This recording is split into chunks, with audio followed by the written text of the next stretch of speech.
জামালপুরের M A Rashid হাসপাতালে ভুল চিকিৎসার অভিযোগে জেরিন নামে এক নারীর মৃত্যুকে কেন্দ্র করে হাসপাতাল এলাকায় উত্তেজনা সৃষ্টি হয়েছে। নিহত জেরিন শেরপুর জেলার গৌরীপুর এলাকার দেলোয়ার হোসেনের স্ত্রী।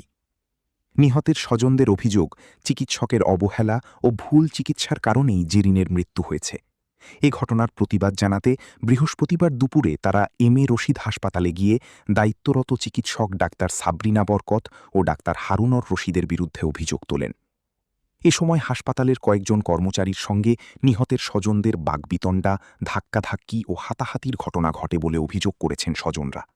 ঘটনাকে কেন্দ্র করে হাসপাতাল চত্বরে উত্তেজনাকর পরিস্থিতির সৃষ্টি হয়। নিহতের পরিবার ঘটনার সুষ্ঠু তদন্ত এবং দায়ীদের বিরুদ্ধে আইনগত ব্যবস্থা নেওয়ার দাবি জানিয়েছে। তাদের দাবি, নিরপেক্ষ তদন্তের মাধ্যমে জেরিনের মৃত্যুর প্রকৃত কারণ উদ্ঘাটন করা হোক। তবে এ বিষয়ে অভিযুক্ত চিকিৎসক বা হাসপাতাল কর্তৃপক্ষের কোনো বক্তব্য তাৎক্ষণিকভাবে